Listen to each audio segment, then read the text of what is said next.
Regular meeting of the East Bay Charter Township Board on Monday, September 11th at 6:30 PM, if we could. Yeah, we'll just go ahead and call the meeting in order and start with the Pledge of Allegiance. Pledge allegiance to the flag of the United States of America and to the republic for which it stands, one nation, under God, indivisible, with liberty and justice for all.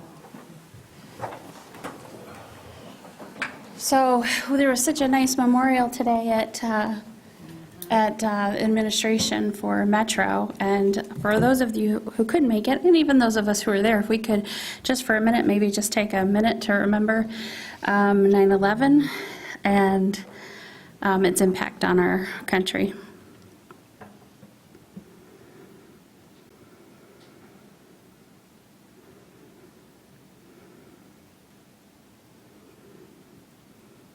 Okay, we'll move on with, I'm pretty sure everybody can remember exactly where they were when that happened too. We'll move on with roll call. Ann? Sure. Bartlett. Yes. Lyle. Yes. M. Cortade. Yes. Cook. Here. S. Cortade. Here. Walters. Present. And Friend. Here. Okay, on the agenda, we'll take a look at the agenda, review that for conflict of interest. We have a harm reduction initiative and presentation before us, and the public hearing for emergency services. So if you guys up here will help me out and remember that I will open the public hearing and close the public hearing. And then buildings and grounds, we have some equipment for disposal and a potential purchase, zoning amendment for childcare, land usage, short-term rental administration services, request for qualifications, and then early voting resolution. So with that, is there any conflict of interest declared by anybody on the board? Okay, hearing no conflict of interest, how about an approval of the agenda? Approval of the agenda as presented. Okay. Okay, motion by Escortade, support by Walters. Any further discussion? All those in favor indicate by saying aye. Aye. Any opposed by no? Okay, motion passes. We have an agenda. We have an opportunity for public comment now. So I will save you from reading all of the rules because we have a pretty limited audience where I pretty much know what everybody is here for. So we'll just go ahead and ask if there is any public comment, if anyone would like to come and address the board and visit with us. Okay, seeing none, we'll move on to correspondence and reports. That was pretty limited, but in your packet. And the consent agenda. Ann, if you'll go over that. The purpose of the consent agenda is to expedite business by grouping non-controversial items together to be dealt with by one board motion without discussion. Any member of the board, staff, or the public may ask that any item on the consent calendar be removed and placed elsewhere on the agenda for full discussion. Such requests will be automatically respected. If any item is not removed from the consent agenda, the action noted in parentheses on the agenda is approved by a single board action adopting the consent calendar. This evening you have board minutes from August 14th, 2023. Recommend approval.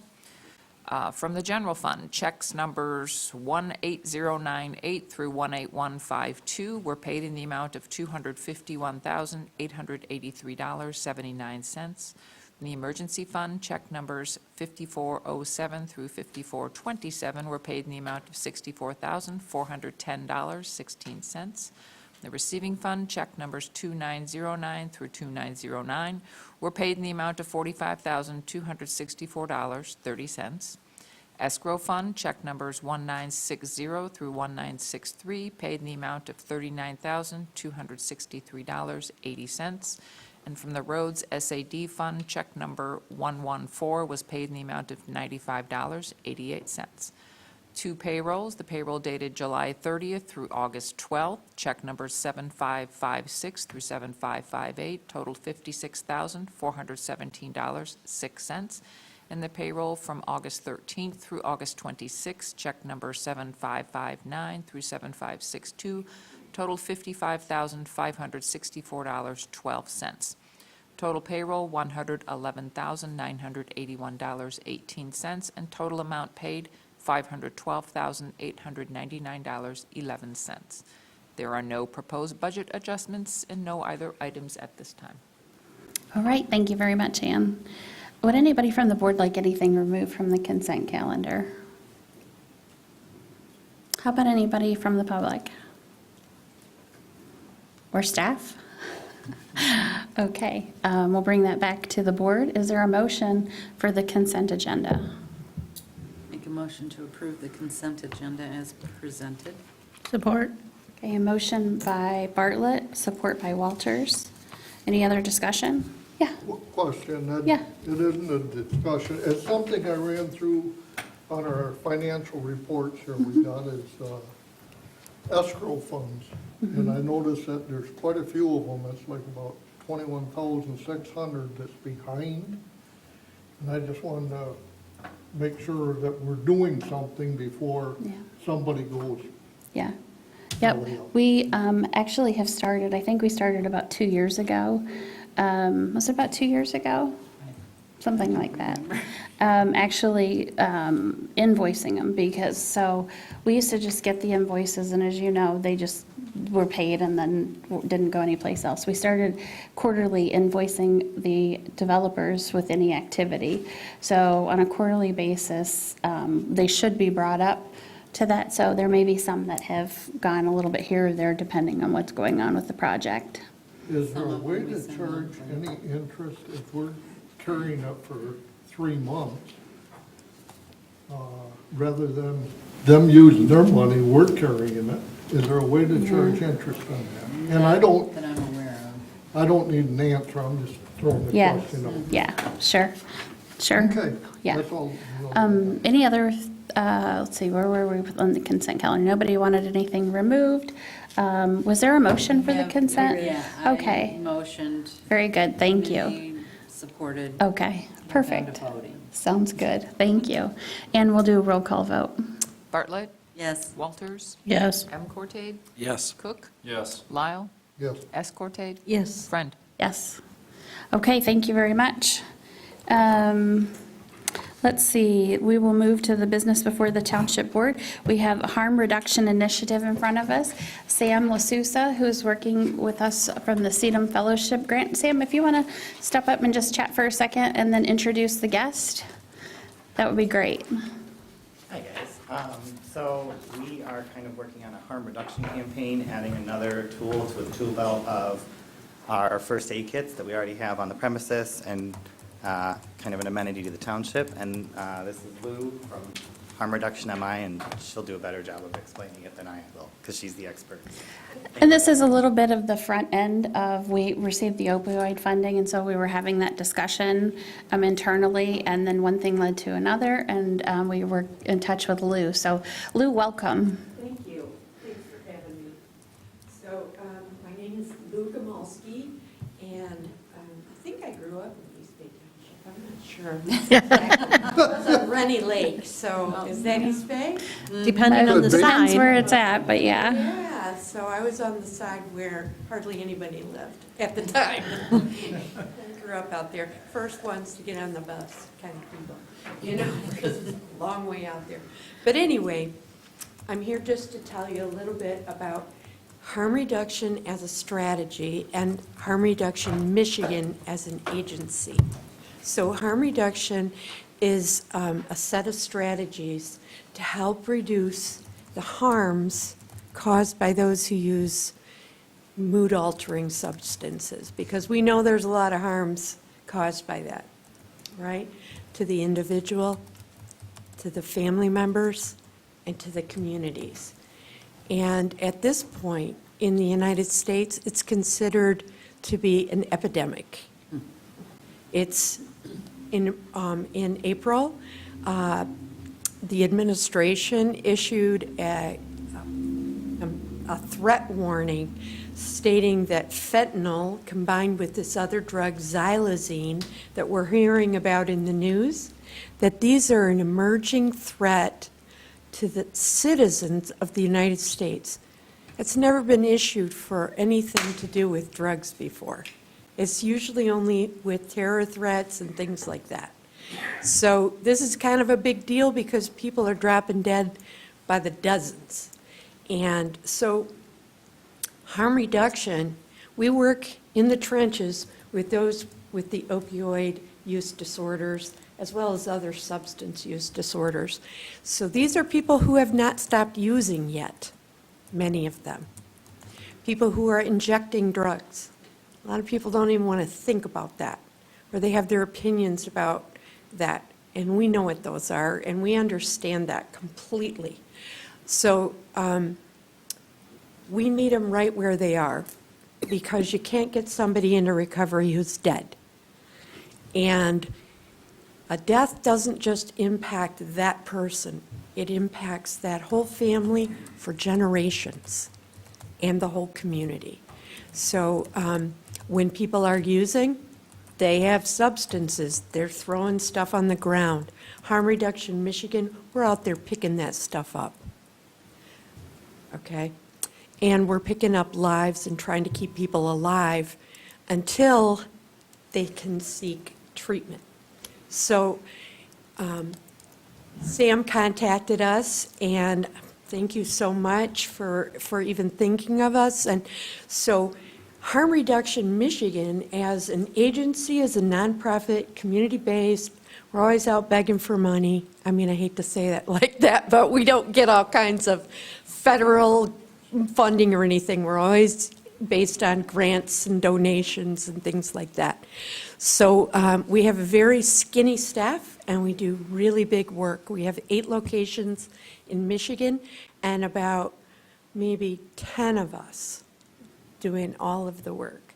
One of the things that I do is opioid education and how to use this life-saving tool called naloxone, or Narcan, you may have heard. Narcan is the labeled version, and the naloxone is the generic name, okay?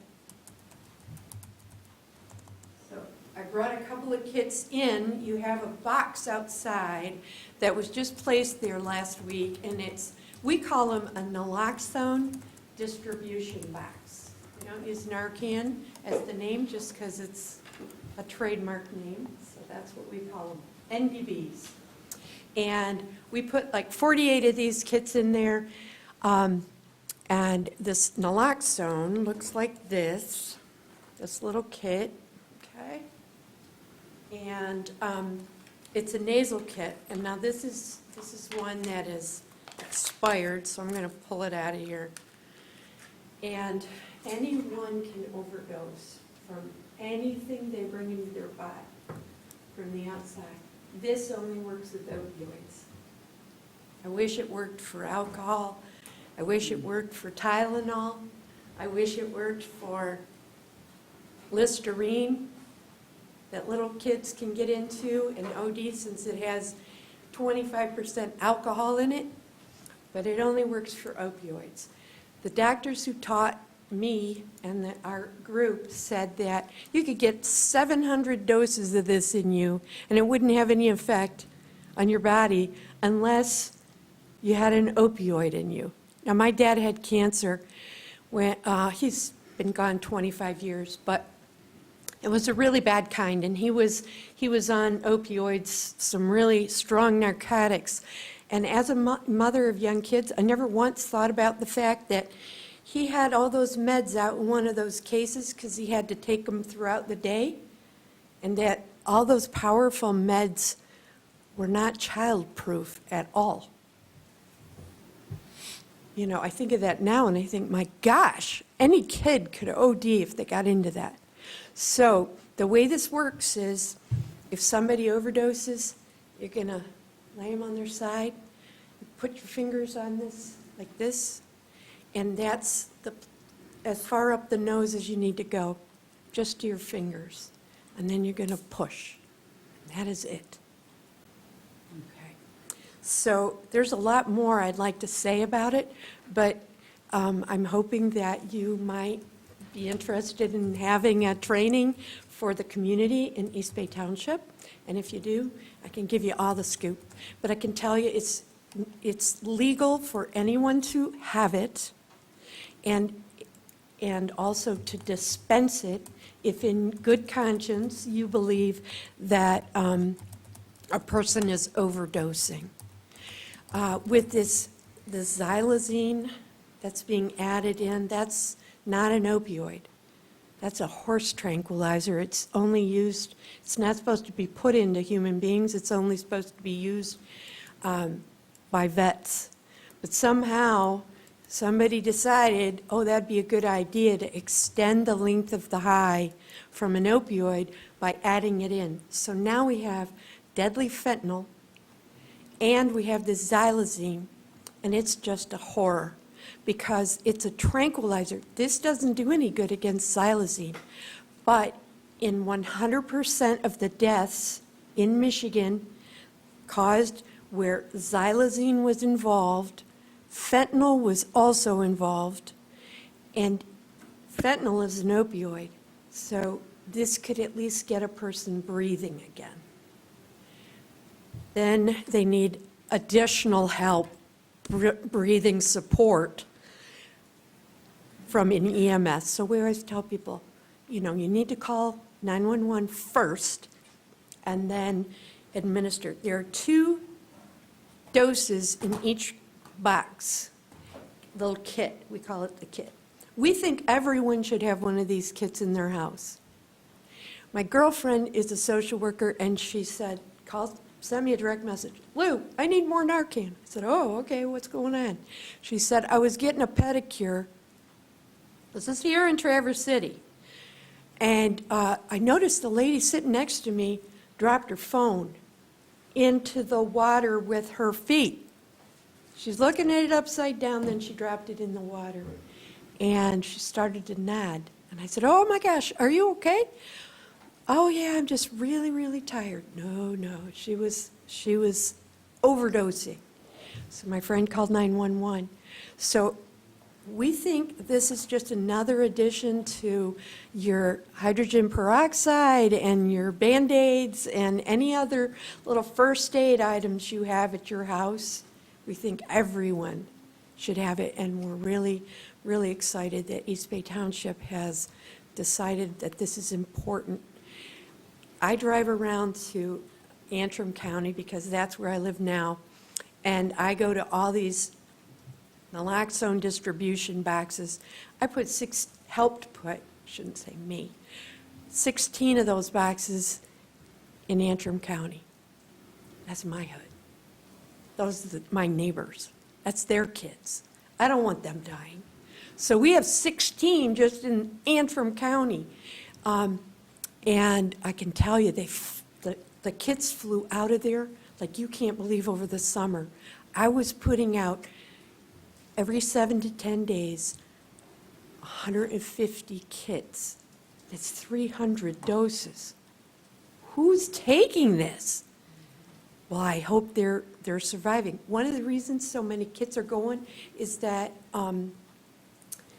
with this fentanyl, unfortunately, it takes more to bring them back. So you would use the first dose on one side and wait 3 minutes. If they're not coming back, in the other side, and you just keep going every 3 minutes until EMS gets there, okay? So, Now, in addition to this, like, we give out all kinds of stuff, but one of the things we do are these little keychain things with a breathing mask in there with these people. So I can't put all this stuff in that box out here, but if we do a training, we offer all that stuff for free. And do you have any questions for me? Any questions? Just say starting to learn about this because we got the opioid, a very small amount of opioid funding, but still just in researching it, I've been amazed to find out just how this can happen in very everyday circumstances. A lot of people think it is someone who is using drugs, and it may very well be, but it is also somebody who, by no fault of their own, went with a broken bone to the doctor's office and was prescribed an opioid and was one of the percentage of people who just becomes naturally dependent on it or addicted to it. And so this has been, it's been interesting to learn about it. But we did put the box out here, and we're going to keep track. You check that and see if there's usage with it. And then, as I mentioned, we're going to start taking a look at what we can do as far as like the 31 corridor where we have a lot of hotels and restaurants. When I was at the DNR Trust Fund meeting recently, I noticed with their AED and their fire extinguisher, they also had the Narcan dispenser on the wall. So that's a new thing that they're doing too, as well. And I'm kind of interested too to see how the EpiPen, because I've seen some with EpiPens, but I know that's a prescription, so it's a little different thing, so I don't know how that works.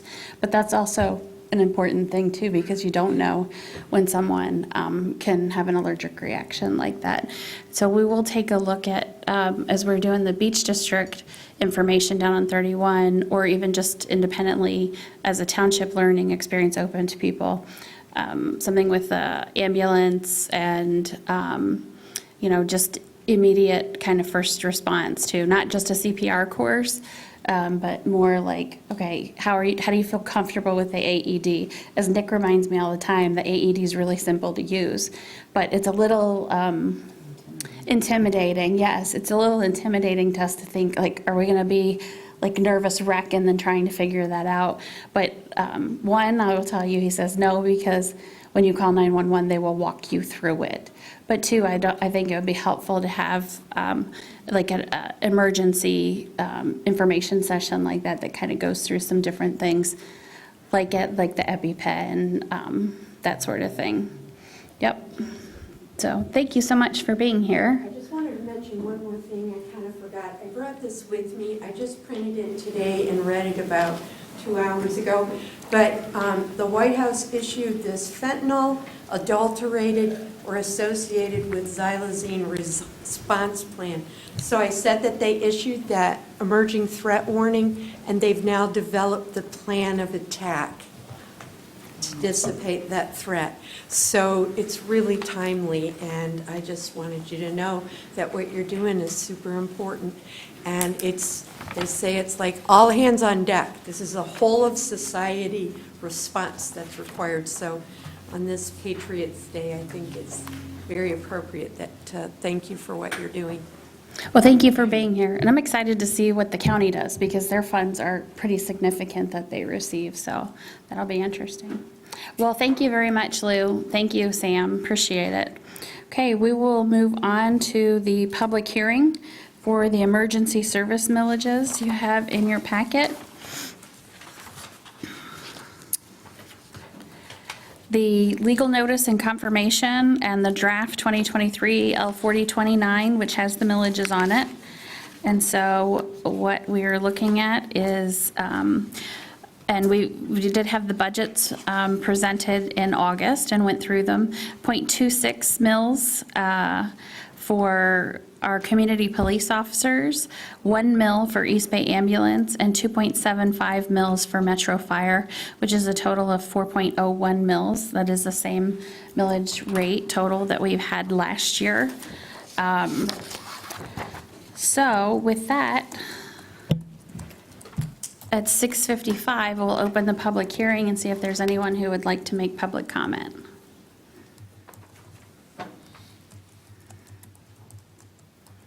Okay, and then 6:55 and a half, we will close the public hearing and bring that back to the board. See if they had any other questions. We do have Nick here, and Pat Parker here, and Zach is here, so thank you for being here. Appreciate it.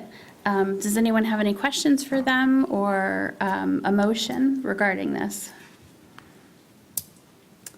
I would make a motion to move the emergency services millage at 4.01 as delineated, and to approve the presented 2023 tax rate request as reported on the L4029. Okay, is there support? Support. Okay, motion by Bartlett, support by Cook. Any further discussion? Okay, we'll do roll call, Ann. Bartlett. Yes. Cook. Yes. Walters. Yes. Escorted. Yes. M. Cortade. Yes. Lyle. Yes. Friend. Yes. Okay, great, thank you. Well, appreciate the work, gentlemen. And, yeah, absolutely.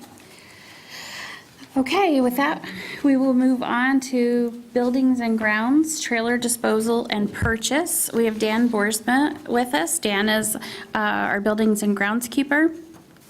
And he has put together, been taking a look. He's been with us about 3 months now, right, Dan?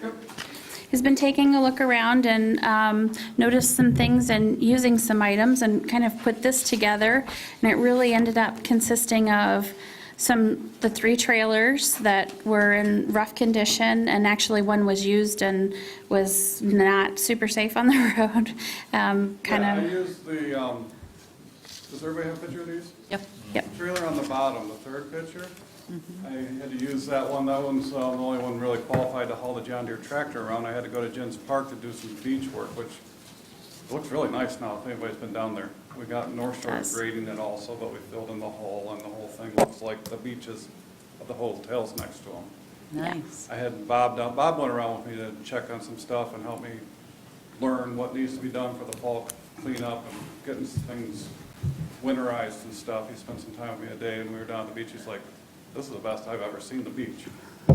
But as we were hauling the tractor down there, just turned onto Holiday Road off of 5 Mile, just before I got onto the parkway, my part-timer that was following me said, something shot out from behind. I ran over it with my truck, and a big chunk of the shackle had come off, and the trailer was hopping and skipping when I pulled into the thing, so we had to just leave it there. I had Quinn's Auto, they came and were nice enough to come and fix it on site. Wow. However, he said it does need a complete overhaul of bushing, shackles, and all that stuff underneath. And then talking with Bob, all these trailers were there and old when he started 20 years ago. So looking at these trailers, and then we have that on there also, that 1-ton flatbed truck, which I was told was kind of nice to have around when you had to do some aggregate hauling, because it has a dump option on it, but it's getting quite old and rusted out at its own. So I thought, why not just get rid of all these trailers, the truck, and have one dump trailer that will suffice all the needs. The reason I went with the one that we're looking at is when I got a haul that John Deere tractor from the front of the bucket to the back of the box blade that I used to grade out the beach is 13.5 feet. So we need at least that to be able to put into this. And this trailer comes with a tarp. We're hauling the aggregate. Comes with ramps. Comes with all the supplies. You can put 2x12s on the side to make the size higher if we start doing our own leaf removal. Twice I've had to clean up trees out here that came down in storm damage, which you can load it, you cut it off, you load it all in, then you get back to where you're gonna dump it, then you gotta unhandle everything out, where a dump trailer would just make things a lot smoother, since we need to upgrade anyways, I feel. I don't feel safe hauling something on that bottom trailer anymore with it falling apart. Yeah, it's pretty hard on those vehicles as much as that one sits too. You can see from the mileage as a Yeah, it doesn't 98. have much mileage, and you look at you just walk in the shop and you look at it, it's like, all the doors and everything look fairly decent. Bob said you look up that bed and start to look underneath, he said things are really starting to rust out on it. So they put a lot of money into it over the years. Yeah, So I figured, why not what I want to do is start purging some of the stuff that's been gathered over the years that's not even being used and just been hung up and taking space, and just start working some of the stuff out of there and replacing it with just a few things that we actually do need to use, and get rid of all the old outdated stuff that either doesn't really work or doesn't work at all. now Dan, we've covered the trailer and the truck. Do you want to cover the riding lawnmower and the 2 mowers? Yeah, those are in the barn over at Grace McDonald Park, and I was talking about those today, and that you can't really see on the picture, the name brand of it is a Grasshopper. It's a 0-turn mower. He said he's never really used that one at all. He said it did have, when it first was used, the frame got bent and it's been readjusted, but the thing's just been sitting there. Then the snow blower attachment that goes with it, he said that's got 0 uses on it. And then, I don't know if you remember in the shop, there's that big like parking lot broom, that actually goes on the front of this also. So he said, go talk to Strickers Outdoors to see what it's worth, and I looked them up on Google Maps and it says permanently closed. Oh.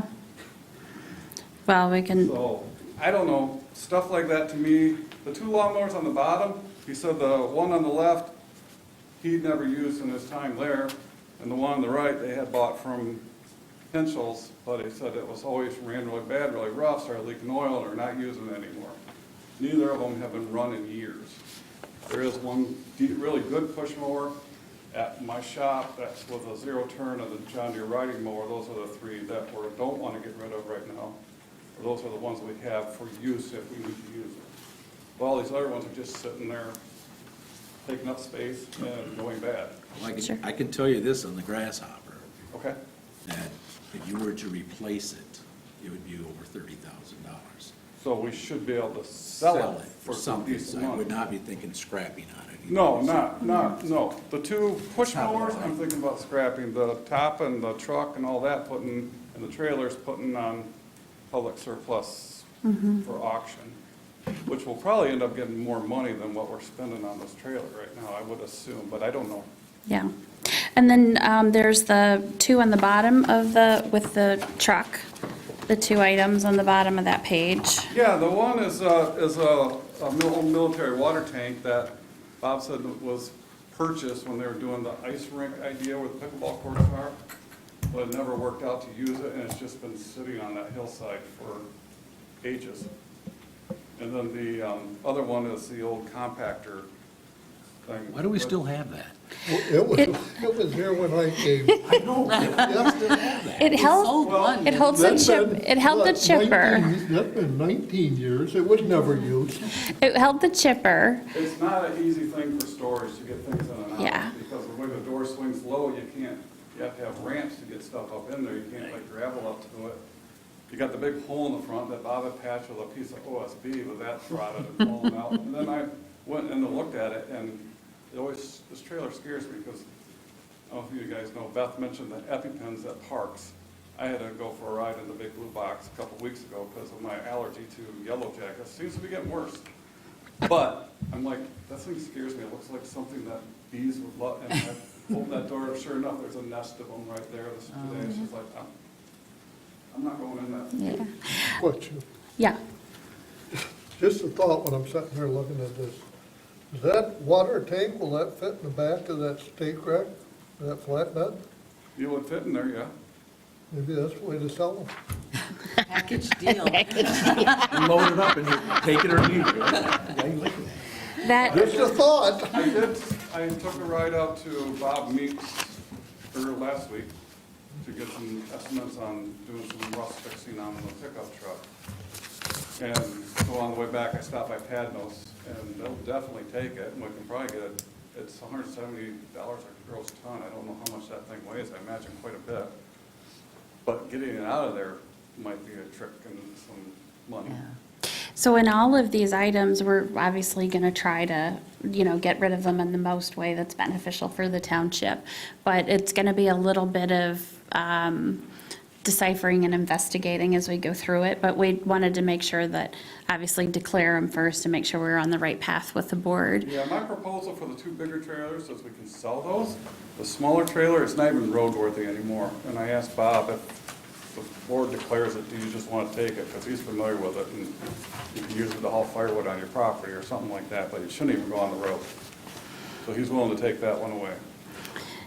So we can, and then the hand tools you mentioned, we have replacements for all of those, correct? Yes, the two on the top, the Ryobis, were stuff that Bob had used. Those things are worn out. They need new batteries. Instead of buying replacement batteries, which are expensive for those things, I went ahead and bought a combo set of DeWalt power driver, or impact driver, drill, and skill saw all in one with a couple batteries, which actually we got a good package deal.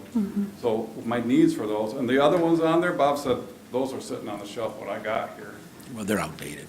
They're way You outdated. can't even get batteries from them. What I want to do is just start getting some of this junk out of there. I would just trash them. Yeah, and that's what, there's some things that we will with that, or donate I'm them gonna be coming, I assume we have to go through this process every time I want to declare something. of substance, that's not just, yeah. Okay, like, Yeah. in the big barn, there's another weed whacker hanging on the wall. I said, what's the story on that? He's like, been there hanging, I've never used it, I Yeah. haven't run. So we've got, like, behind the one building, we've got an old John Deere. It's not runnable, it's whatever. The tree had fallen on it. We so- probably will still declare that and try to just put, there's a lot of people who, John Deere, they still want John Deere, you know?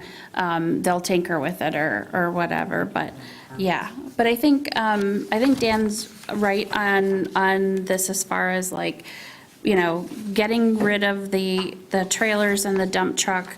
Again, I feel really strongly about a vehicle that just sits for so long. It's just really hard on them. And in replacing it with the hydraulic dump truck, I think that'll be a lot more useful for him. What's that? Trailer. Yep, sorry. Yeah, Trailer. one trailer to fulfill all the needs of this old stuff that's getting past its lifetime. Right. And that's one of the things he has in front of him over the next year, especially when there's slower times, is kind of just culling through all of the stuff that's out there, because there's a lot accumulated, for sure.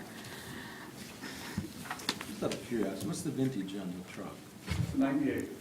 Pick, the one you're driving? Oh, the one I'm driving, 2010. And That's coming up next. that we're going to put in the budget for next year.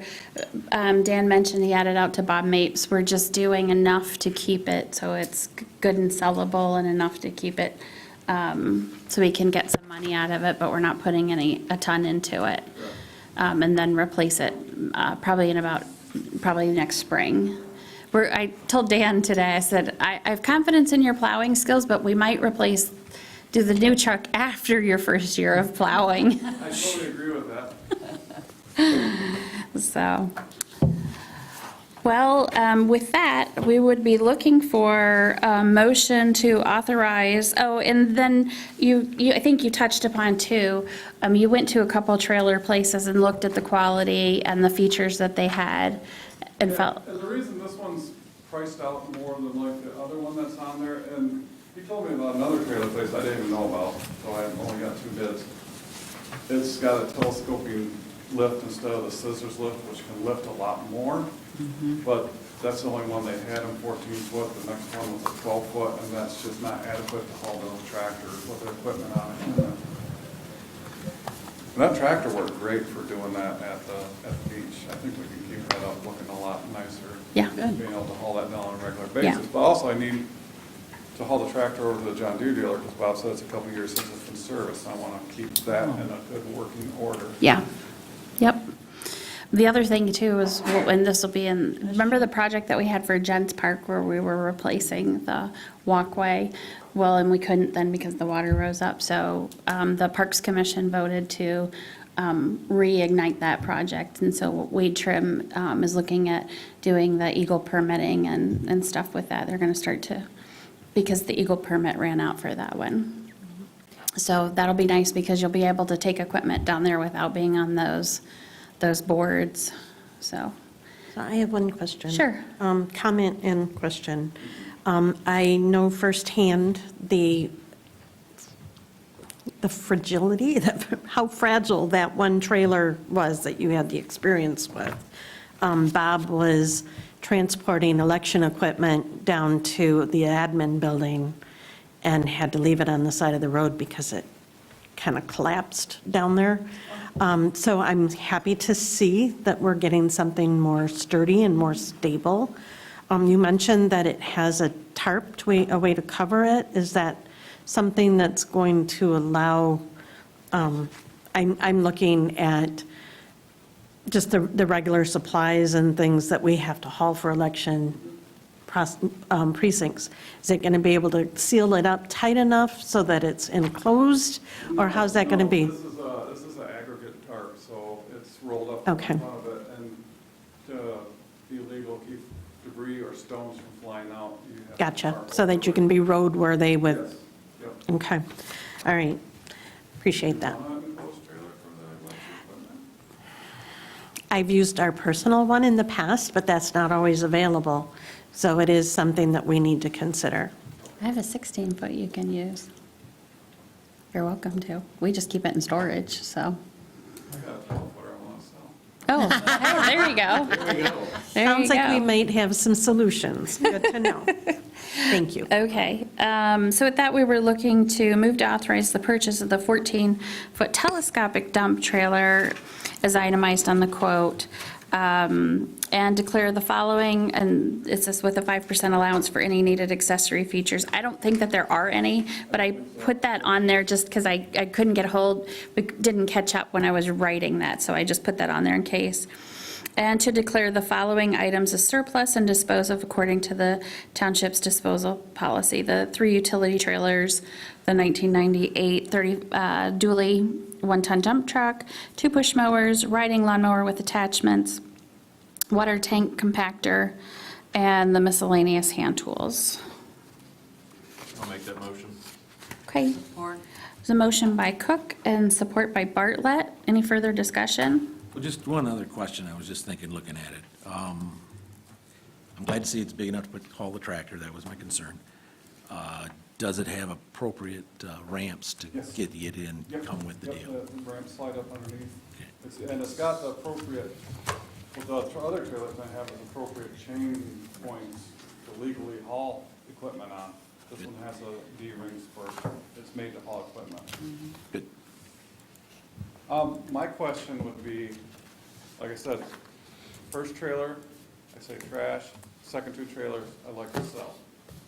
Or do we discuss this later? Yeah, we can go through Okay. that later, and probably rather than just letting somebody take it, we'll just have them do a sealed envelope thing, even if it's 5, 10, 20 bucks, So the whatever. grasshopper mower and all the attachments, I think we should get cleaned up and then running condition to sell it. Yeah, we'll take we can go through, But the other 2 mowers and the water tank and the other thing.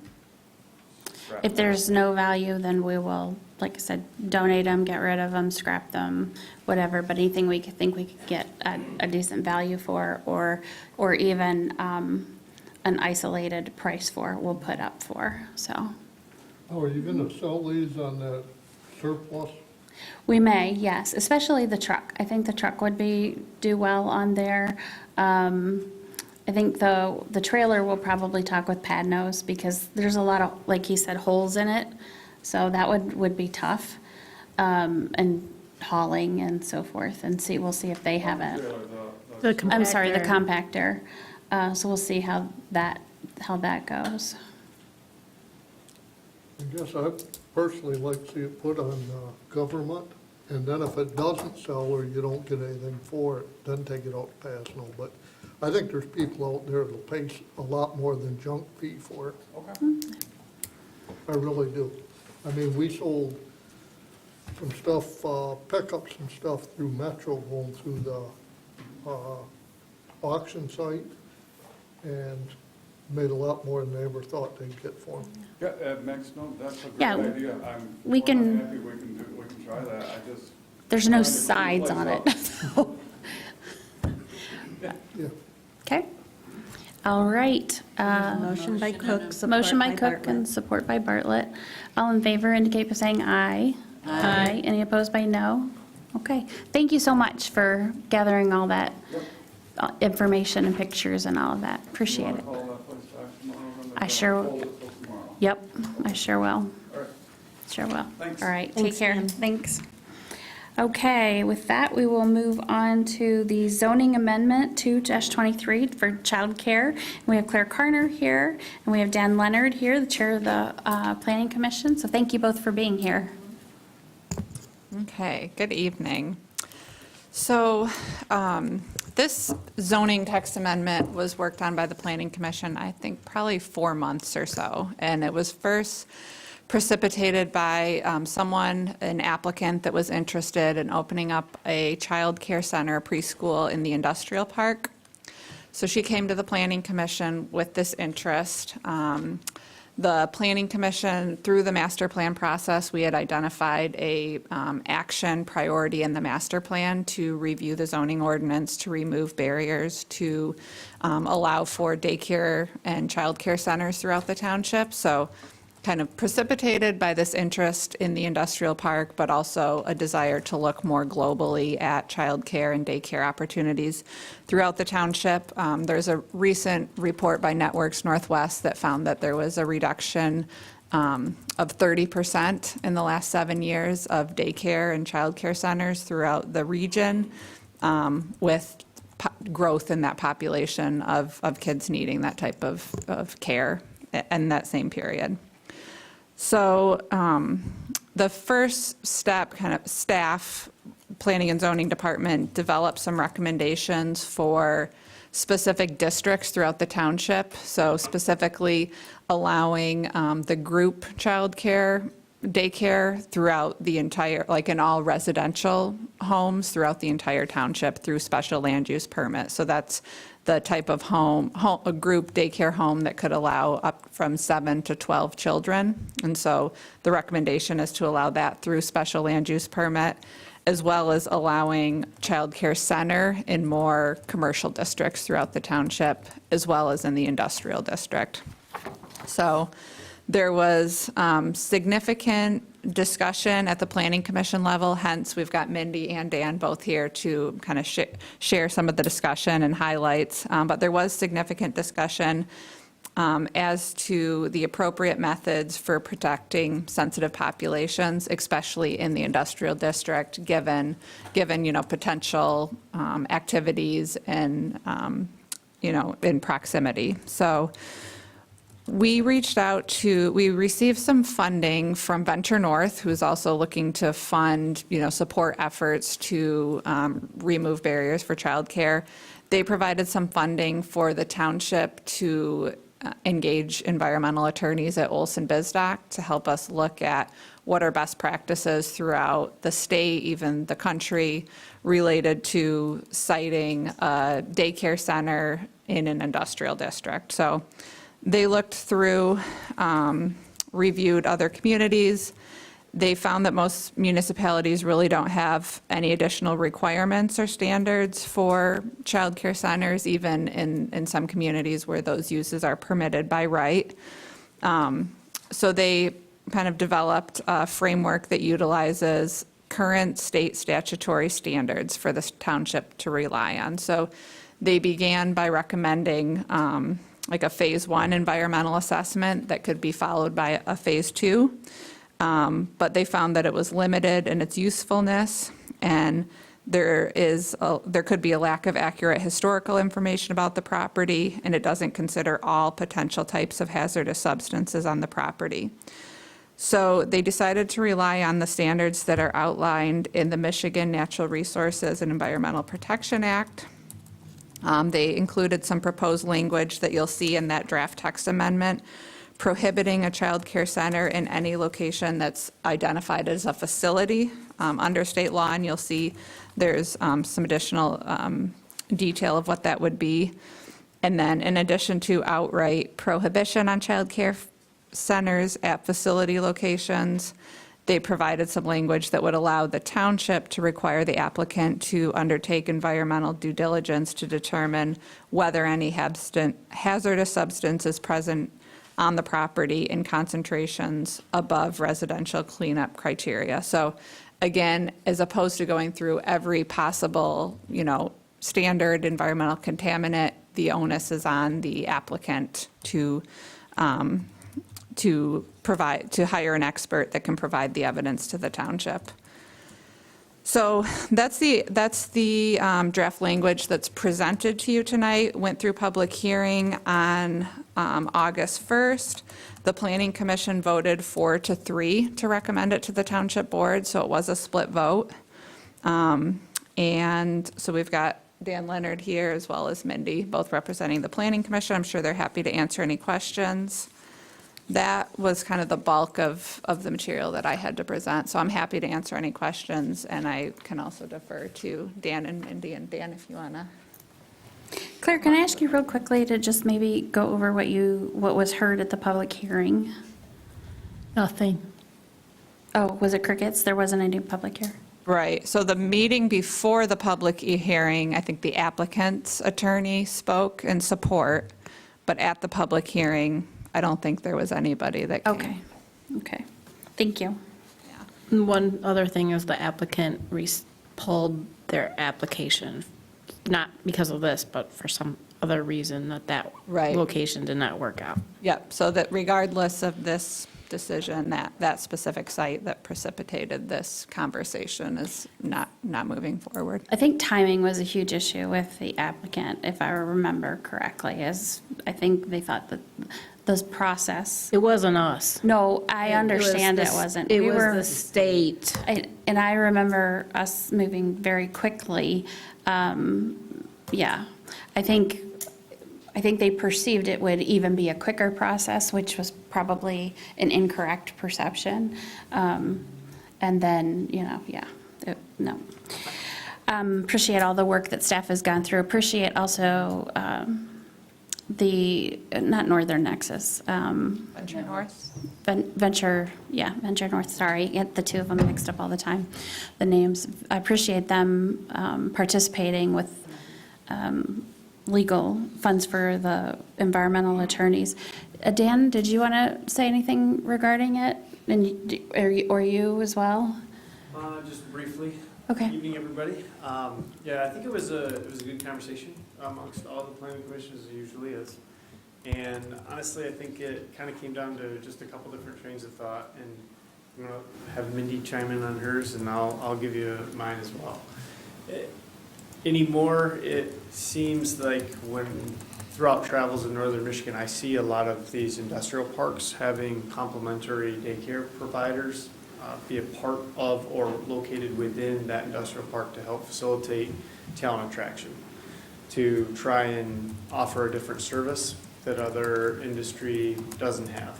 Daycare and many of the folks that are working in these manufacturing operations or industrial parks are utilizing that service. And so it's become more common, I would just say. Not the norm, but it's more common to see in places like that. And I think in our areas where we have very limited industry or industrial zone properties, it could be something where around the region it would act as an attraction for recruiting businesses to come in and develop those properties.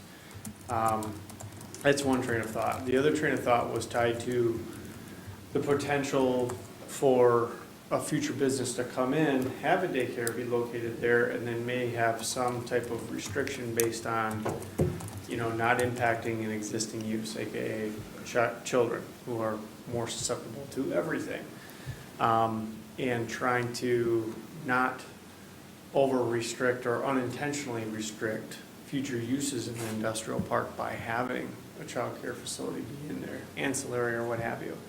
That pretty much sum it up. Does that feel about right? Sure. If you'd like to add anything, you want to add anything? So I have two issues with this text amendment. First of all, I want to say every other zoning district I'm fine with. I do have a problem with it being in the industrial district for two reasons. We have limited industrial park space in this township. And to make it so that we've got a use such as childcare, which can be in every other district, and industrial uses, many of them can't be in every other district. They're very specific to the industrial park, and them maybe not having a space because there's a childcare center in it. That's the first reason. The second reason is the whole contamination issue. Many of you know that I am an environmental professional. I work with, trying to clean up contaminated sites every day. And one of the things that, when we talked about, and the attorneys came out with some language, and I very much disagreed with that language, and we changed it, and it's better, but it's still not perfect. And I'll just say that it's putting the township in a interesting perspective, because we don't have environmental professionals on staff to understand what we are talking about. So it's hard to put that, you know, a third party is hiring their expert and then bringing it to the township. I don't think that that should be on our township staff to figure out, you know, if this is right or not. But in the bigger picture, I'm working on a project right now that somebody did all appropriate inquiries required by federal statute. They did a phase 1 environmental site assessment. Their consultant, who's hired by the state of Michigan all the time to do their work, found no recognized environmental conditions on the site. So they couldn't do a baseline environmental site assessment. They couldn't do anything to protect themselves from the liability of the contamination. And since then, they've spent over $400,000 out of their pocket because there's a there's a tetrachloroethylene plume under their building, and they've got exposures to their residents. These are just, this particular instance, the Eagle has come and said, you're a liable party, you have to clean up everything, which you're talking millions of dollars because this is a hazardous waste now if you actually dig it up. But also, we don't have a sensitive habitat in that situation. We don't have a child care center. We don't have an adult foster care center. But we do still have a situation where the history of the site, being what it is, has caused contamination on the site, and now there's exposures. And I'm concerned that the industrial parks, the potential is there. Your example, is it analogous to where's that located? I mean, what area of the state? Northern Michigan, Okay. In, sand, huh? sand. Say. Mhm. So how would that transfer? It's as an very much example? the history of the property and the things of yesterday that we shake our head at today are not always well documented, and you can't always find them, but you might still be being exposed to them. And so you mentioned the two things that you had mentioned were, one, the first one, I was trying to get back to the first one, was the Limited industrial. limited industrial property. Okay.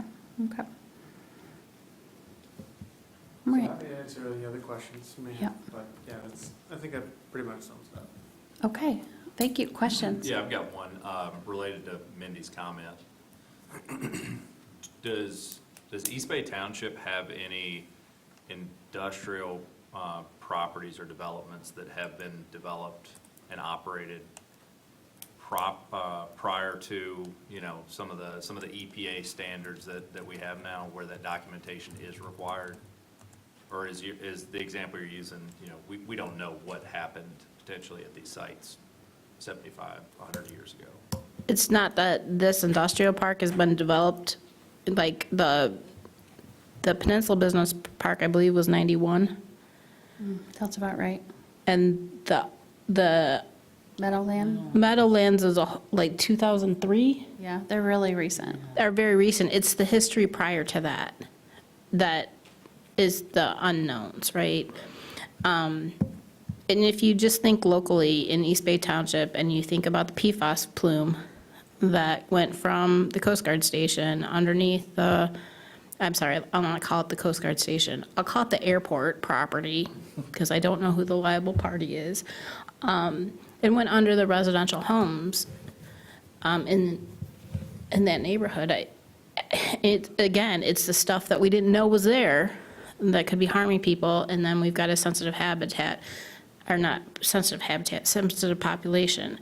The fact that we're putting daycare centers in the industrial park in areas where hazardous substance use may occur or is more likely to occur is my concern, you know? And then the other thing, you know, so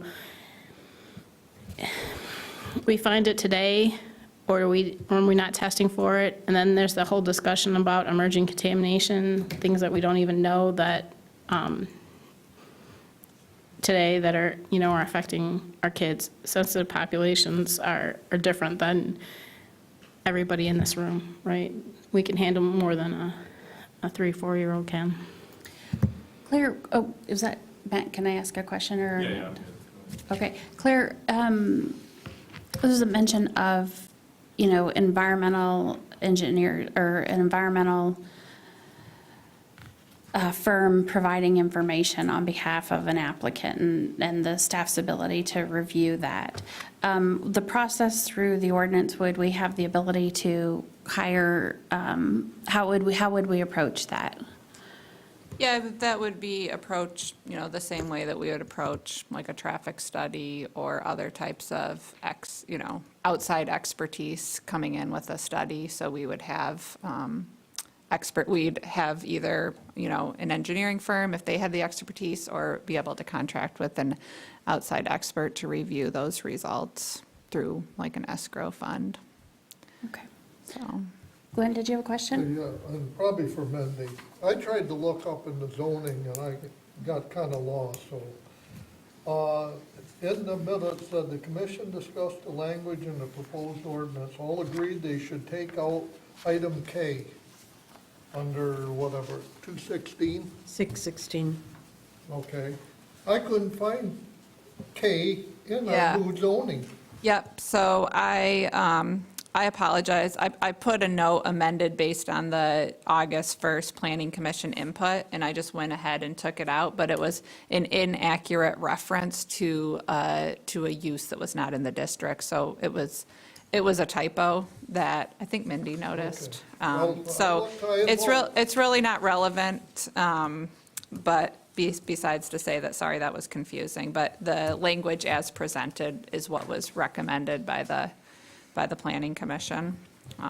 The other thing I'll just mention that was kind of part of the discussion with the Planning Commission and part of just weighing that, the appropriate level of risk, any type of land use, especially with historic uses, has some level of risk. You'll see with the city, there's more history there, so there's more, potential for contamination. And so I think that, as we're looking to other communities and kind of how they have balanced allowing uses in proximity to other established uses, that's part of kind of a risk that, we all live with a certain level of risk. And then the other piece of the discussion, I think that was brought to the Planning Commission was just the nature of kind of more light industrial uses in both of these parks.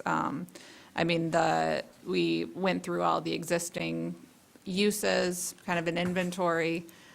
There's a lot of vacancies in that industrial park, and there's various reasons why I think there are still vacancies in the industrial park. But there's also, we found that of all the parcels that are zoned industrial that are currently used, about half of them are actually used for like non-industrial uses that I would not consider industrial. So there are a lot of office, those types of uses. They're not necessarily the sensitive populations, but there are other types of professional office there. So it is an industrial park that's, as I'm sure you're aware from driving through, both of those are definitely mixed use.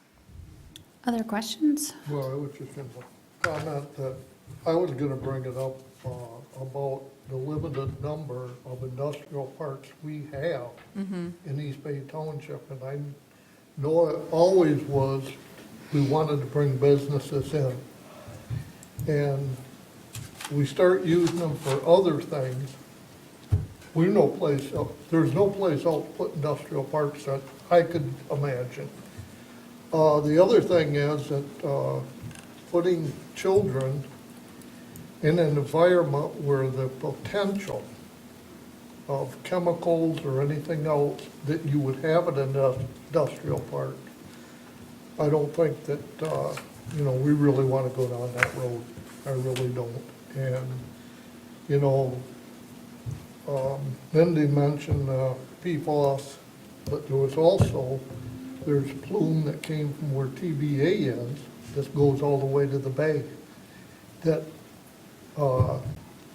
ruined the drinking water also in the Pine Grove area. So, when you get around industrial, even though maybe today it isn't, but they use all kinds of chemicals if they're doing stuff. And I just think it would be a poor place to put a daycare center. And actually, there's a school there in that area. Yeah. Yeah, there is a school in that So area. the school where TBA is where they found the first one. Yeah, The Career Tech Center and then Traverse City High School. yeah. I think the connotation of daycare and industrial kind of conjures up some really things that seem like an oxymoron. But I think when taken in context of East Bay Township, there's a lot less of a conflict there because of that history. Again, these were, our two industrial parks were developed fairly recently. As we mentioned, 1990s, 2000s. And again, they are mostly filled with, there's an eye doctor in there. But that's in the commercial zone part. Excuse me? That's in the commercial zone part. It's all in that industrial facility, in the industrial park, though. Yeah, but the industrial park is not on all industrial. Yeah, the Correct. beginning piece is zone, or the kind of front half is Yeah, professional. we've got the Boy Scout office building back there. We had an insurance company out there. We have an engineering firm out there. These, in context of talking about like a Detroit or a Scranton, Pennsylvania, or a Charleston, West Virginia, where you've had chemical companies, the idea of that sounds crazy. But where we have an industrial park that has an eye doctor, engineering firm, a Boy Scout office, Medical office. a medical office. It seems, and with the shortage of daycare that we're seeing, and the built facilities, Peterson McGregor, this was the Peterson McGregor building, and that was what it was when it was brand new, so it was solely used for an insurance office. Not easy to replicate. And as far as like a shortage of industrial, I know that there is, industrial needs and properties. However, we've got quite a few that have sat empty for quite some time. Plus, we have additional parcels for industrial that aren't in industrial parks. So we've got quite a bit of property that's zoned industrial that's over off of Hammond Road. So, we do have property for industrial. So I don't know, and then I look at the planning commission, and we have a planning commission of 7, and they're all good level heads on there. And I don't discount one of the 7 opinions, but I do think in looking at the research that was done with Olsa BizDoc and listening to, the planning commission did vote in favor of this. Ultimately, that's the action of the planning commission. And I think it really serves the need and the purpose for this community, especially from what we hear through the master plan. And I know that it is a very difficult thing with finding daycare. So the ability to have more available daycare, and again, this could be at any property. You can find something at any property. That PFAS, they didn't know to even test for that. That could happen. They could put a daycare in East Bay Corners and they could find that. That's not solely because of it's industrial. That's because it was a new contaminant not solely used in an industrial area. So those are some of the things that I was thinking about when I was reading it and then listening.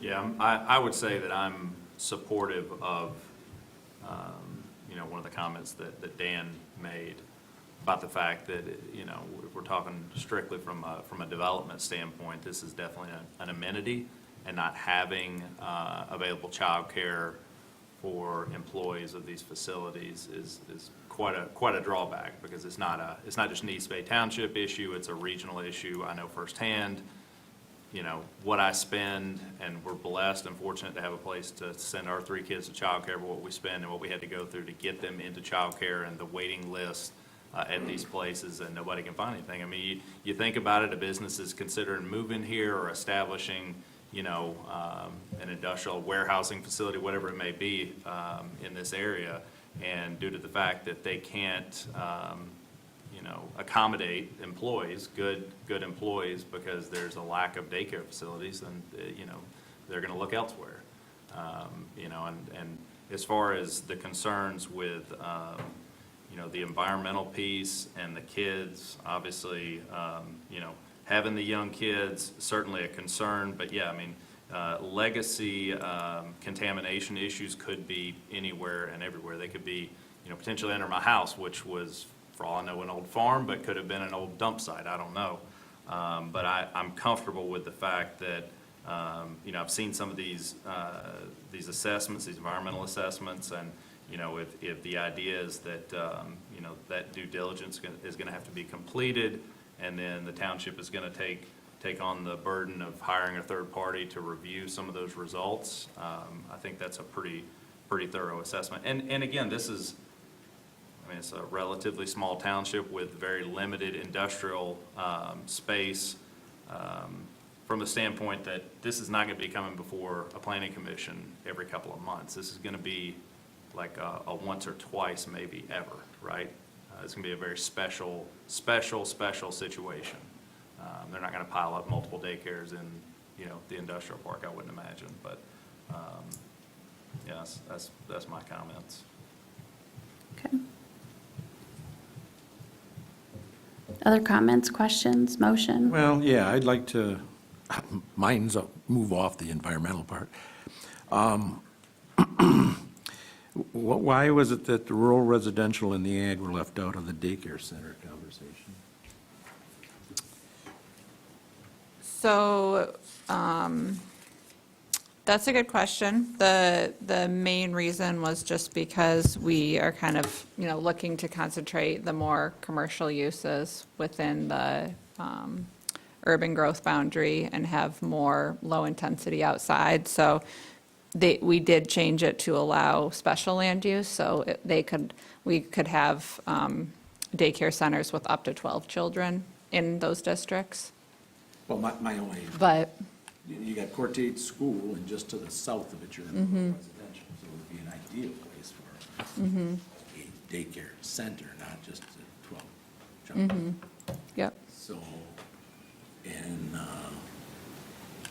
the thing is they're more likely not going to happen out there.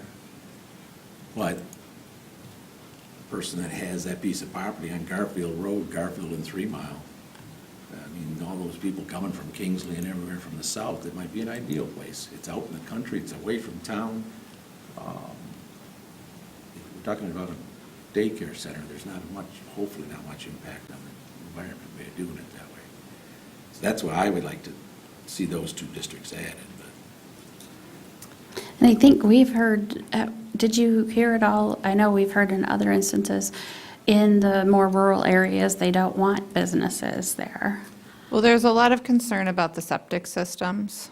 And so I did talk with the health department and confirm just their licensing process and their annual review of the septic system for any type of like group daycare, so 7 to 12 students. So they were confident that, you know, septic would have the capacity and that that would be maintained. So there was some concerns from, you know, Lakes area residents of having the daycare group 7 to 12 throughout more of the rural areas, but that was kind of the recommendation. But I hadn't honestly thought about the larger, you know, childcare center, just because we are, you know, really working to concentrate the commercial uses in the. Well, we've had that conversation too, that the anti-growth, you call it an urban growth boundary, I call it an anti-growth boundary, because there's no growth really happening inside, it's all happening outside of that.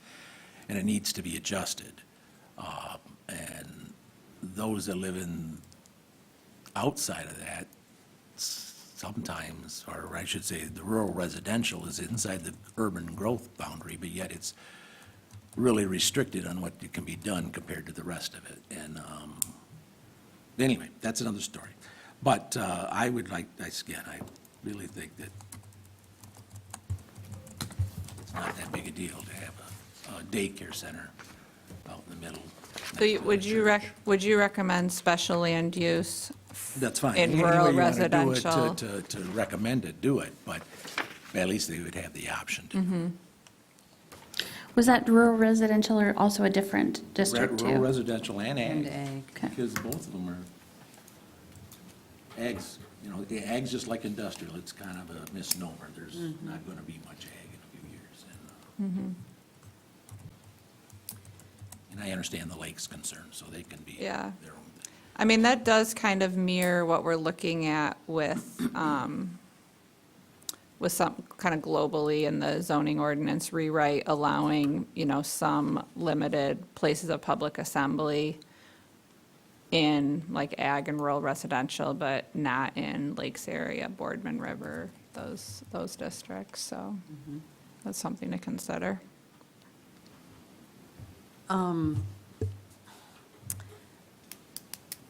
So I support trying to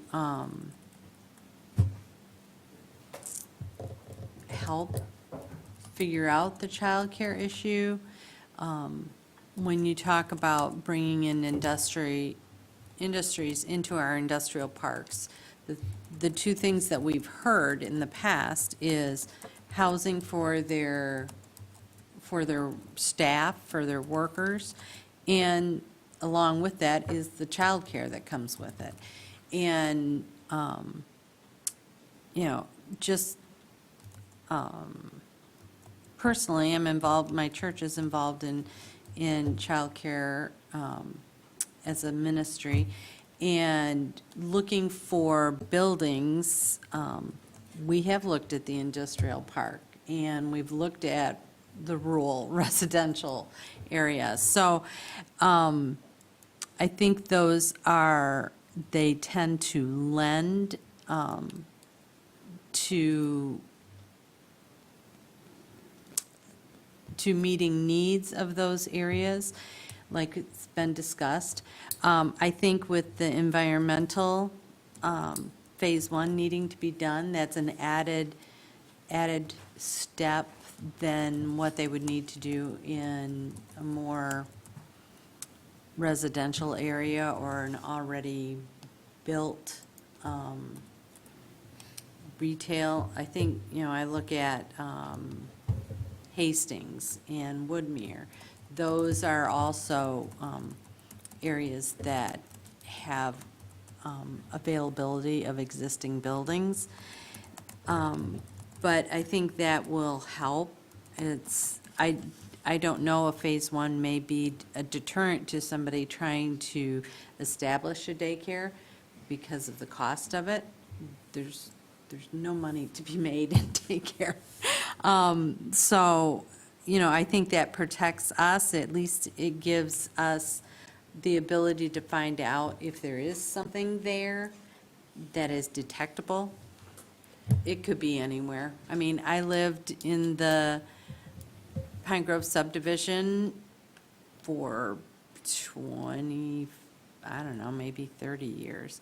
And I was involved in both plumes, so I've survived, and so have my children. But I think the phase one will help bring that to light if there is anything. And I think it behooves us to help try and meet that need in the area, and not just East Bay. It's all over, so. Would that be something, the rural residential and the ag, that we could add then with the zoning ordinance? Oh. We couldn't add it with this because it's already been through public hearing and everything, but that's something we could add through the zoning Yeah. ordinance rewrite. Yep, I've got notes there, and I think that would be consistent with educational facilities, places of public, yeah. So And I that would think be a that's special good land suggestion. use? suggestion. Yep. For that, okay. All right, any other comments or questions? Motion? I would make a motion to approve the zoning amendment 2-23 childcare centers and daycare. Support. Okay. There's a motion to approve zoning amendment 2-23, childcare centers and daycare. Motion by Bartlett, support by Cook. Further comments? Okay, and we'll do roll call vote. Bartlett, Yes. Cook, Yes. M. Cortade, Yes. S. Cortade, Yes. Walters, No. and Lyle, No. and Friend. Yes. Okay, thank you, everybody, for the conversation, and also to the Planning Commission for its work on this, and to staff as well. All right, we will move on to the short-term rental administrative services request for qualifications. And Claire and Sam have both worked very hard on this, so I'm going to let you take it from here and talk about the process that we went through. Bye, Dan, thank Okay. you. So, since the beginning of the short-term rental licensing ordinance 2019, we've had host compliance.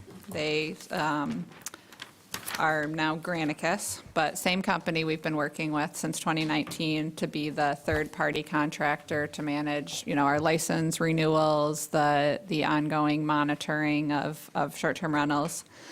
The contract is set to expire at the end of this month, and so the township issued a competitive bid. And we were looking for, sent out an RFQ. Sam was very instrumental in getting that drafted, so I'm very appreciative of all the work that he's put on this. So as stated in the RFQ, the township was looking desired services, including maintaining the database, creating detailed reports, analysis, and then monitoring the non-compliant properties for enforcement. And that's huge, just because they're constantly monitoring so many different platforms, rental platforms. So we issued the RFQ in August 1st. We had it open for 1 month. We posted it on the township's website. We sent it to the paper. We directly emailed it to all of the known third-party contractors in this line of work. There's not a ton of them. But we did receive 2 proposals. We did not receive a proposal from Host Compliance. We received one from GovOS and the other one from LocalGov. So both of those companies reached out to us, offered a live demo, and so we were able to meet with their staff via Zoom and see the platform. So that was really helpful. Both firms were evaluated basically using a matrix of the different components that were associated with the RFQ. So there's a number of similarities with the systems offered by the 2 firms. However, I'd say GovOS really stood out from the other one. I was on 2 different video calls with staff from GovOS. Very responsive, or at least, they're claiming, and they did seem to have a, high level of responsiveness with their clients.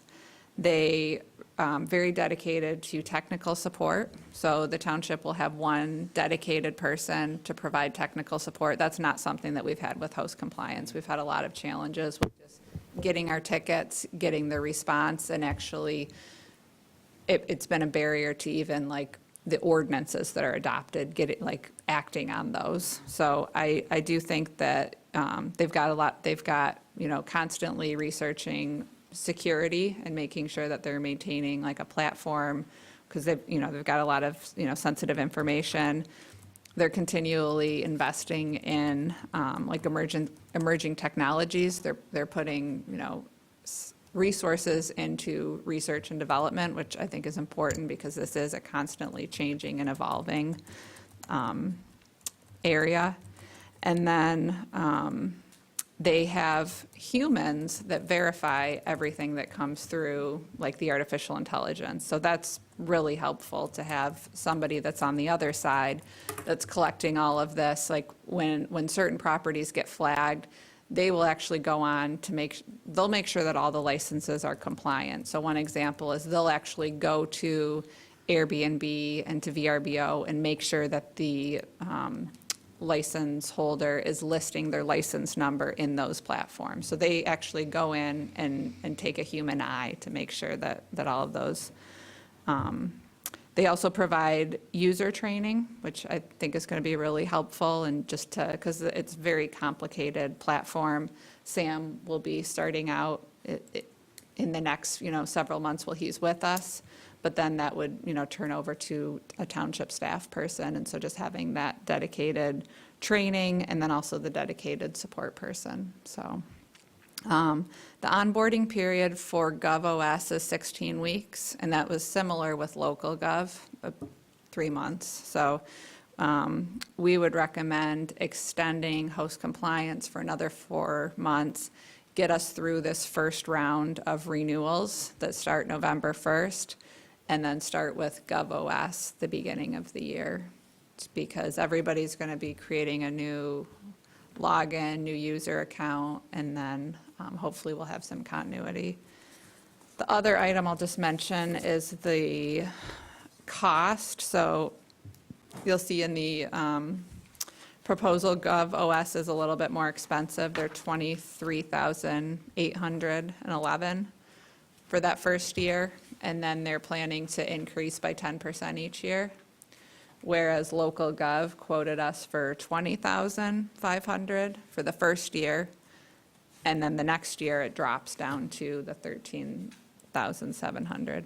The one thing I'll mention is I think local Gov was underestimating their costs because they were assuming 250 properties that they would have to monitor, and there's actually a lot more properties in East Bay Township that are doing some sort of transient rental. When you look at all of our cabin courts, our bed and breakfasts, all of the all the other rental listings throughout the township is significantly more. So, and then the other piece with local Gov is that they, and I'm sure you noticed if you read through their proposal, there was a lot about tax collection, which was not relevant. So it was a little disconcerting that they kind of missed the mark on our scope of services that we were looking for.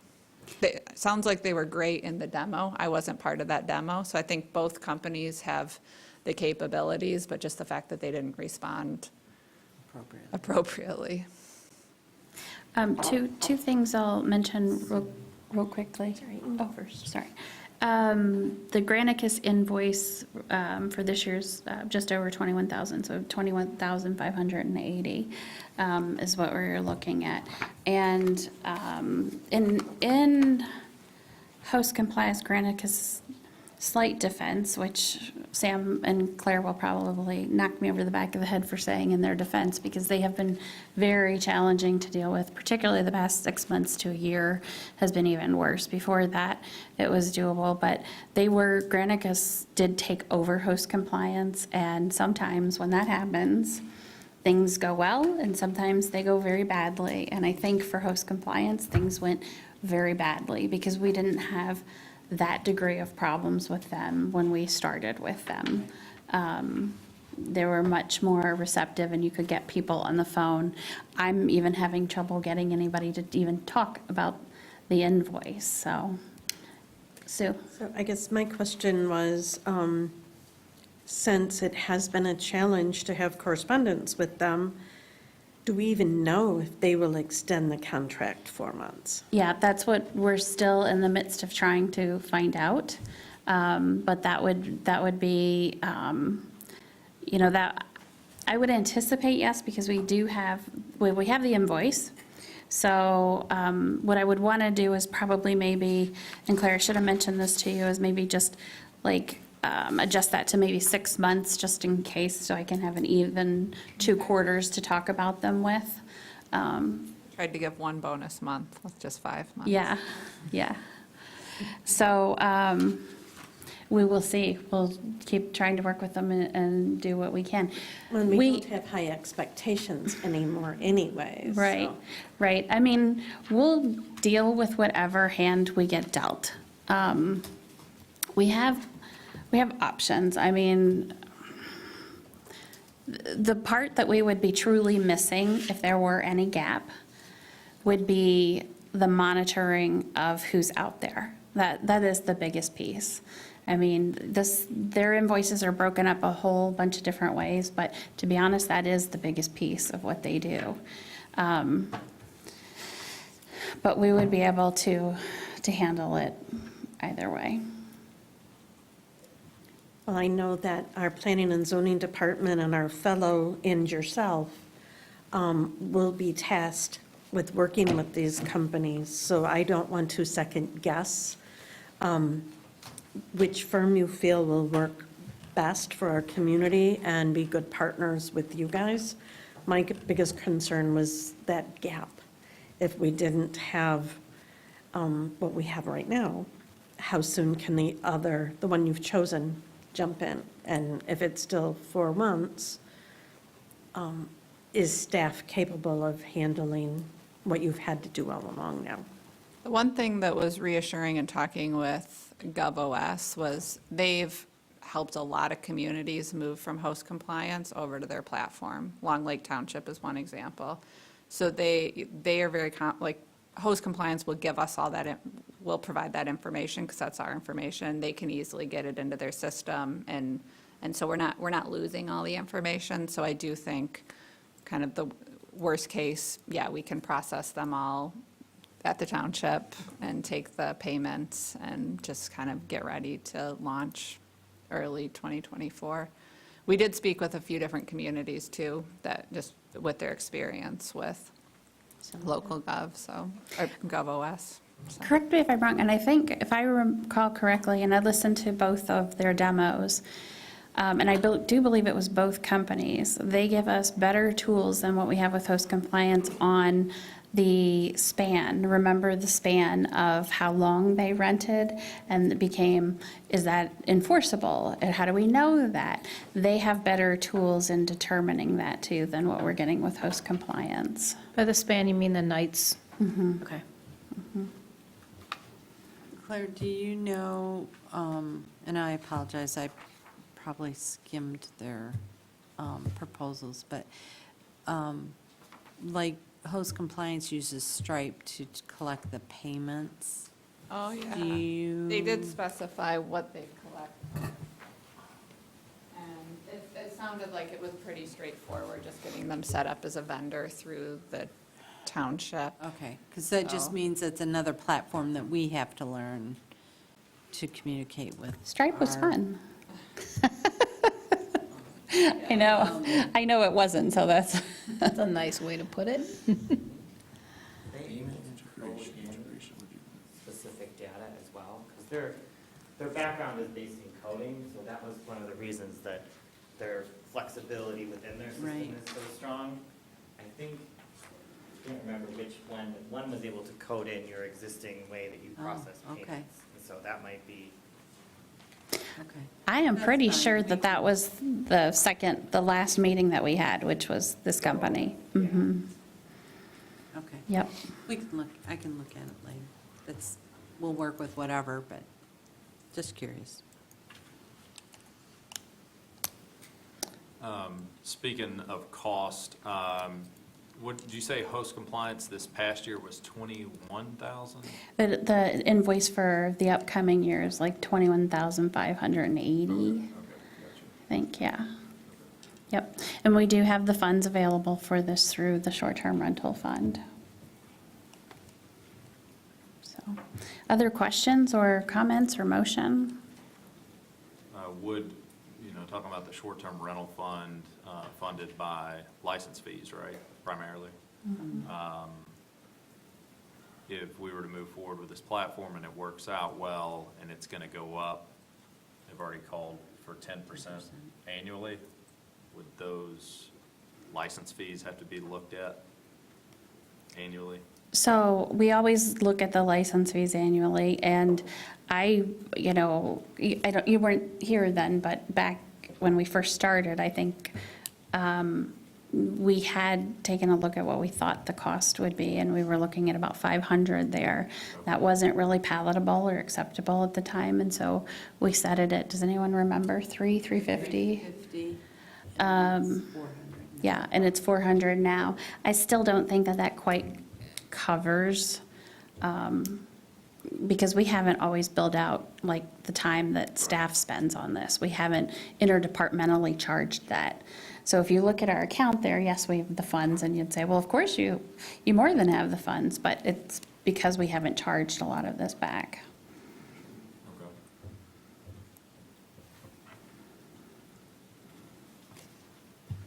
Is there a motion? So I make a motion to approve a contract with GovOS and to work with host compliance with a transition period, 6 months, whatever you guys can figure out. Okay. Is there support? Okay, motion by Bartlett and support by Walters.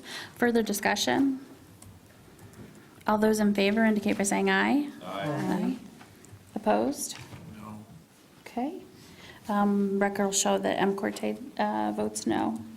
Okay, Claire, thank you. Sam, thank you very much. Appreciate it. Okay, thank you. Thanks for being here. Go make it not an early night, but not too horrible. Shouldn't have a meeting tomorrow night. Right, that's good. Okay, we'll move on to early voting resolution 2023-25, which talks about kind of regionalization of the early voting. Sue, do you want to go over that? Thank you. The county, the state, and the townships and cities have all been working on how to best present and put forth for our citizens the change to our Constitution. And the county, we've had, I don't know how many different meetings together, but the county is not able to do this whole thing on their own. And so they put together different regions on how we can partner with smaller jurisdictions and those that don't have facilities to hold the 9-day requirement of early voting. And East Bay will be an early voting site in the North Conference Room that will have East Bay, Peninsula Township, Acme Township, Whitewater Township, and Union Township all as partners, that when one of those residents or one of ours come in to vote, they will be welcomed by any of the combination of inspectors from all of those jurisdictions as a single site where they will be able to vote their ballot, put it through the tabulator, and have it held in secure, locked processes until election night. Nothing is processed until then. But I provided the information for the mutual agreement, the information that the county clerk sent to the state to show the breakdown, and the resolution that you have before you, the one that was sent this afternoon, not the one that was sent this morning, shows all 5 jurisdictions partnering together. The resolution allows for East Bay Township to be reimbursed by those other jurisdictions on a percentage of their registered voters in the qualified voter file, so that the expense and the burden is not borne by our residents in our township. They will be partnering with us on that. The state has $34 million that they are partnering with all the different jurisdictions to pay for the equipment needs, for some of the staffing needs, supply needs, to help with that. And by joining as a 5 jurisdiction voting site, we are likely to receive most of the funding that has been asked for new tabulators, for new voter assist terminals, for staffing of our election inspectors, and any of the different costs that are incurred that way. But what isn't covered that we are billed, we will be sharing with those partnerships with the 5 jurisdictions. And that's what this resolution, along with that agreement that you have before you, will provide. I'm willing to take questions and answer them to the best of my ability. Mindy? So is the reimbursement dollars for the election workers only, or is it really covering yours and Holly's? Good question. The state did not identify that it would be covering elected officials or those in the office. This partnership agreement could. I think it needs to, because this agreement puts a huge burden on East Bay Township's Right. staff. Well, and we will be doing it regardless of if we were a single standalone like Garfield's doing, or Blair's doing, or the city's doing, but we do have the ability, and has been talked about. There's no dollar amounts in here because that's going to be an ongoing process. There should be additional rounds of state funding as well, where we could also put in, we're going to be budgeting for assistance in the office.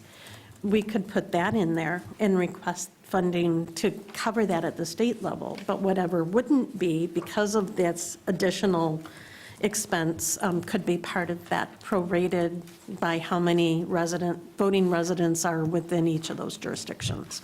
Yeah, because I don't think it's fair to our residents to be paying for more precincts than what we have, right? Right, well, we would have the same amount of inspectors, regardless if we were serving the 22,700 residents Yeah, or the 11,000. But that's covered. I'm Yeah. talking about Yeah. you and Holly, because this document puts a lot of Yeah. burden on Well, you and Holly. And we have never been compensated by any other processes because we're elected and appointed officials. So the wage that we currently, the way we currently do it is the resolution that we pass with our budget is what it is. Whether we put in 20 hours a day for 10 weeks or we don't, it's the same wage. But yes, that is definitely something, our group is meeting weekly to go through all of these different processes, and all five of us, all five jurisdictions, are open to making sure that none of us bear any of those burdens. The law firm that drafted this agreement, through Fahey Schultz, Birch and Rhodes, Matt Kuschel, I think is how you say his last name, is the attorney that drafted it, and that was something we all said, please bill us. Bill us all for that. Peninsula Township, you don't need that burden on your own. It's something we all share because we're all going to utilize it. And that's the way we've approached all of it in our discussions. So I definitely think that is a process. That's not what this resolution states tonight, but it does allow us to have that continued conversation to bring back to the boards.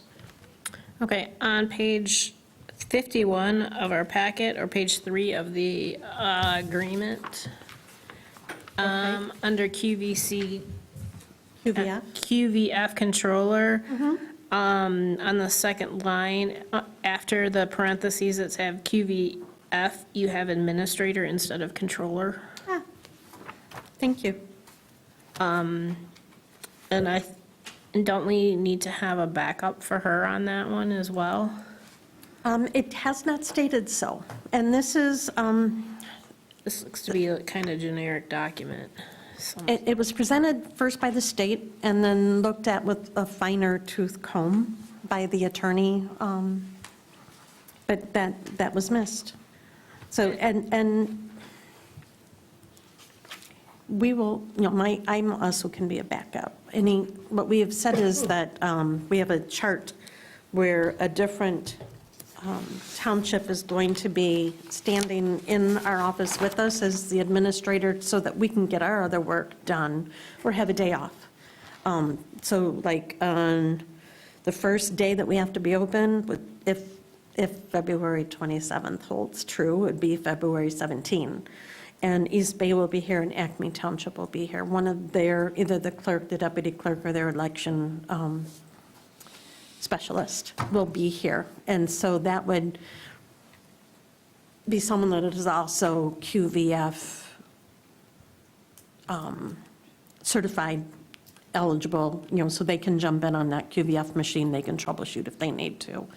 we've made sure that every single day that there is coverage and partnership. This isn't a free ride for those other jurisdictions. They still are partners and are working alongside with us. I will correct that on that one for QVF controller. Thank you for catching that. The other question I had, but I think I've answered it with the exhibits, but it talks about the tabulators and the early voting poll laptops. My question was, do these have to be separate laptops and separate tabulators? They do. Okay.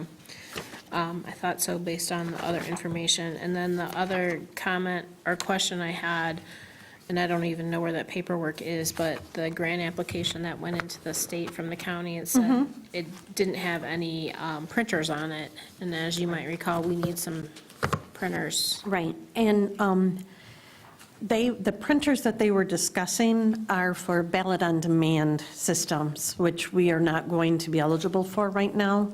Our vendor for our voting equipment has a style of ballot-on-demand that requires a special printer to print those ballots out to be used, but they're not ready for this round of funding. Okay. I just want to remind you, if you forgot, No, that no, there's no, some did not printer forget. issue- issues. I appreciate that. No, I think that, you know, if I had my druthers, and I've talked to Sue about this before, we would be doing this on a county basis where, just, you know, for example, like at the Civic Center, and everyone in the county would know that the Civic Center is where you go for early voting. But that's not how it works out, and the world's not a perfect place. And so I think that this is perfectly legitimate and seems fine, and I don't have any problem with it at all. Does anyone else have any questions for it, regarding it? Okay, I'll just make a motion to approve resolution 2023-25. Support. Support. Okay, so a motion by Friend, support by Walters, and we'll do a roll call vote. Ann? Sure, Friend. Yes. Walters. Yes. Bartlett. Yes. M. Cortade. Yes. Cook. Yes. S. Cortade. Yes. Lyle. Yes. Okay, motion passes. With that, that brings us to public comment, and we have exhausted everybody. You're chasing And them all out. it's only 8:30, goodness gracious. So we will not have any public comment. Upcoming meeting date is October 9th. And you may see a special meeting between now and then. We were supposed to have a infrastructure closeout tonight, and there were some things with engineering, and so we won't. And I've told the developer, as soon as that comes through, we will have a meeting and get that infrastructure approved for turnover. So watch out for that, and, you know, hopefully we'll have everybody, but even as long as we have, you know, well, obviously a quorum, but we'll try to get as many of us here as we can.